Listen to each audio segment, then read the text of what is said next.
दोस्तों, जब भी आप कोई सा नया कार्य करेंगे, जब भी आप कोई सा डिफरेंट कार्य करेंगे, जब भी आप 5% लोगों की काउंटिंग में आना चाहेंगे, उसके लिए जब आप कोई सा काम शुरू करेंगे या आपको एक मल्टी मिलियनियर बनना है, उसके लिए आप कोई सा बिजनेस करना चाहते हैं और उस बिजनेस का जब आप स्टार्टअप करेंगे तो सबसे पहले रोकेगी आपकी फैमिली, आपके फैमिली मेंबर्स। ना ही सबसे पहले आपके दोस्त रोकेंगे, ना ही नेबर रोकेंगे, ना ही नेबरहुड रोकेंगे, ना ही आपके क्लासमेट्स रोकेंगे। कोई भी सबसे पहले नहीं रोकेगा। सबसे पहले रोकेगा तो आपका फैमिली। आपका जो फैमिली है, उस फैमिली को ही सबसे पहले पता चलेगा कि ये कोई सा अच्छा कार्य कर रहा है, कोई सा नया कार्य कर रहा है, और उस फैमिली में से एक ही मेंबर ऐसा है। सबसे पहले वही आपको रोकेंगे। और प्रोग्रेस होने की सबसे पहली सीढ़ी यही है कि आपको परिवार को, अपने फैमिली को फेस करना पड़ेगा। अब मार कूट के फेस नहीं करना है, आपको उनकी बात को एक कान से सुनकर दूसरे कान से निकाल कर फेस करना है। और अगर आपने मान ली तो हार है, और ठान ली तो जीत है। अगर आपने लोगों की, फैमिली की, दूसरे आपकी क्लासमेट्स की, आपके साथियों की, आपके संगियों के सबकी मान ली तो आपकी हार ही हार है। परंतु अगर आपने ठान लिया कि इनमें क्या ताकत है जो ये मुझे रोक सके, और इस प्रकार से जज्बे के साथ अगर आपने ठान लिया तो किसी में इतनी ताकत नहीं कि वो आपको रोक सके। और एक बात ध्यान रखिएगा, जो लोग आज आपको रोक रहे हैं, ताने मार रहे हैं, टोंट मार रहे हैं, आपको रोक रहे हैं, बोल रहे हैं तू ये नहीं कर सकता, तू ये नहीं कर सकता, ये तेरे बस का नहीं है, मैं भी हार चुका हूँ, 5 बार 10 बार हार चुका हूँ, इससे आपको नेगेटिव करेंगे। और जो लोग आपको नेगेटिव ही करेंगे, आप जब सफल हो जाओगे, जब आप अपना लक्ष्य पूरा कर लोगे, तब यही लोग अपना व्यू चेंज करके कहेंगे मुझे तो पता ही था कि आदमी सफल हो जाएगा। दोस्तों, लोगों को व्यू चेंज करने में ज़्यादा टाइम नहीं लगता, परंतु हमें अपनी लाइफ को चेंज करने में बहुत टाइम लगता है। और उस टाइम को हमें गंवाना नहीं है, लोगों की बात को मानना नहीं है, और अभी से अपने कार्य को चालू कर देना है।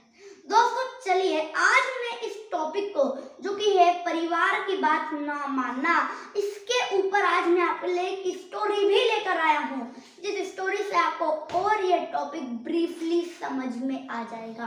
तो चलिए जानते हो स्टोरी कौन सी है। वो स्टोरी है एक जानकार की। दोस्तों, आप सभी को पता होगा कि हर गांव में ऐसा कोई बुजुर्ग व्यक्ति रहता ही है जिसके पास सभी अपनी प्रॉब्लम शेयर करने के लिए आते हैं। अब चाहे वो परिवार संबंधित प्रॉब्लम हो या किसी दूसरी प्रॉब्लम हो, फाइनेंशियल प्रॉब्लम हो, किसी प्रॉब्लम हो, कुछ बीमारी हो जाए, है ना, बुखार आ जाए, सर्दी हो जाए, जुकाम हो जाए, कोई ठीक नहीं हो रहा है, सभी प्रॉब्लम शेयर कर देते हैं। उसी प्रकार एक गांव में जानकार थे, सभी उसी प्रकार उनसे अपनी प्रॉब्लम शेयर करते थे। परंतु एक दिन क्या हुआ कि वो जानकार स्वयं ही एक दिन बीमार हो गए। अब जब वो बीमार हो गए, तब उन्होंने खुद से कुछ जड़ी बूटियां ली, फिर भी कुछ फर्क नहीं पड़ा। डॉक्टर के पास गए, फिर भी कुछ फर्क नहीं पड़ा। दूसरे गांव के जानकार के पास गए, फिर भी कुछ फर्क नहीं पड़ा। सब कुछ उन्होंने विद्या लगा ली, फिर भी कुछ फर्क पड़ ही नहीं रहा था। तब एक दिन क्या हुआ कि एक दिन वो खटिया पर लेटे हुए थे। उन्होंने ऊपर देखा तो उन्हें दिखा कि यम आ रहा है। ये दिख रहा है आपको? ये क्या है? एक मार्कर है।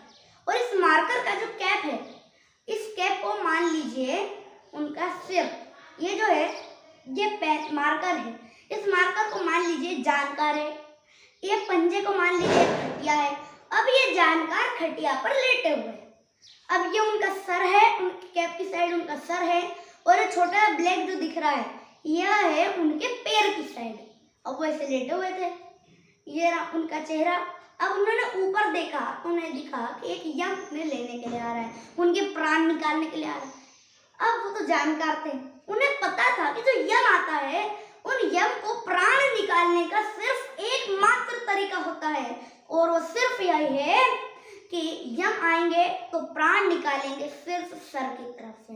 इस बॉडी में कोई सा दूसरा अंग नहीं है प्राण निकालने का, पता था, जानकार थे।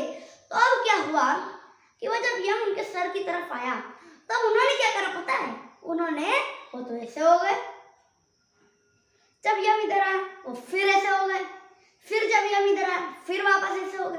सब करते करते अब यम परेशान हो गया कि कब तक ऐसा होते रहे। तब वो ऊपर गया यमलोक में, यमराज से कहा, महाराज ये जानकर के तो मैं प्राणी नहीं निकाल पा रहा हूँ, बहुत चतुर है ये तो। तब यमराज ने कहा, तुम जाओ 2 यम जाओ। अब यमराज ने 2 यम भेजे, एक उनके सर की तरफ, एक उनके पैर की तरफ। अब क्या करा, वो तो ऐसे हो गए, जब ऐसे हो गए फिर दोनों उनके सर और पैर की तरफ आए, फिर वो वापस ऐसे हो गए, फिर इधर आए, फिर ऐसे हो गए। अब ये 2 यम भी परेशान हो गए। अब वो वापस गए ऊपर, यमराज ने 3 यम भेजे। अब 3 यम जब भेजे तब एक इधर और एक इधर, 3 से भी काम नहीं चल रहा है। क्यों, वो अब ऐसे हो गए। अब जब एक इधर आएगा तो उनका सिर ऐसा हो जाएगा, एक इधर आएगा तो उनका सिर ऐसा हो जाएगा, 3 से भी काम नहीं चल रहा है। फिर वो ऊपर गए, फिर यमराज ने 4 यम भेजे। अब क्या हुआ, एक लेफ्ट साइड, एक राइट साइड, एक सर की तरफ, एक पैर की तरफ। अब कहाँ सिर करते, परंतु फिर भी जानकार जो थे उन्होंने अपना दिमाग दौड़ाया, अपने माइंड का यूज करा और वो खटिया पर खड़े हो गए। सोचिए जरा कितने चतुर होंगे ये जानकार, सोचिए जरा। अब वो जब खड़े हो गए तब अब ये 4 यम भी परेशान हो गए। अब वो वापस गए ऊपर, अब यमराज ने 5 यम भेजे। अब क्या हुआ, एक जो यम था उनके लेफ्ट साइड, राइट साइड, एक सर की तरफ, एक पैर की तरफ और एक हवा में चला गया ताकि खड़े हो जाए तो प्राण निकाल लेंगे। परंतु अब जानकार ने क्या करा कि उन्होंने अपना सर नीचे और पैर ऊपर कर लिया। अब ऐसा होता रहा, 5 यम भी परेशान हो गए। वो वापस यमराज के पास जाने ही वाले थे कि उन्होंने देखा कि उनके जो परिवार वाले थे उन्होंने सोचा कि ये जो जानकार है पागल हो गया।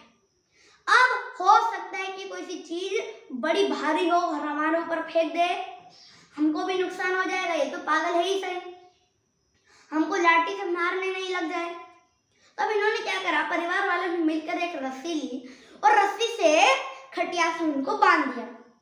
अब जब खटिया से बांध दिया तब एक ही यम सिंपलेस्ट फॉर्म में, वही जब बांध ही दिया है तब एक भी यम ले जा सकते, तो प्राण निकाल के ले गए। अब यमराज ने कहा, आ गया ना ऊंट पहाड़ के नीचे, क्यों तूने मेरे इतने यमों को परेशान करा, वो भी अभी आने वाले थे। तो दोस्तों जो जानकार थे उन्होंने एक बहुत ही शानदार जवाब दिया, ध्यान से सुनेगा, माइंड में रख लीजिएगा, नोट कर लीजिएगा। जो था कि ओ यमराज, वो तो मैंने परिवार वालों ने मुझे बांध दिया था खटिया से, नहीं तो तुम चाहे कितने भी हम भेज देते, तुम्हारी ताकत नहीं कि तुम मेरे प्राण निकाल लेते। दोस्तों सीखने की बात, कहने का मतलब ये है कि आपने अगर ठान लिया तो जीत है और मान लिया तो हार है। तो जानकार को तो परिवार वालों ने बांध दिया था इसलिए, नहीं तो जानकार अपना माइंड का यूज करके ऐसा हो जाता और यम वापस जाते तब तो कोई प्राणी नहीं निकाल पाता। दोस्तों कहने का मतलब ये है, सबसे पहले आपके परिवार वाले रोकेंगे, परंतु आपको परिवार वालों की बात नहीं माननी है, क्योंकि वही परिवार वाले, वही सभी दोस्त यार, आपके क्लासमेट्स अपना व्यू बदल लेंगे, परंतु आपको अपनी लाइफ चेंजिंग जर्नी में, अपनी लाइफ चेंज करने वाले सफर में कभी भी दूसरों की बात को नहीं सुनना है। लास्ट में वापस यही कहना चाहूंगा, लोगों की मत सुनना, मान लिया तो हार है और ठान लिया तो जीत है।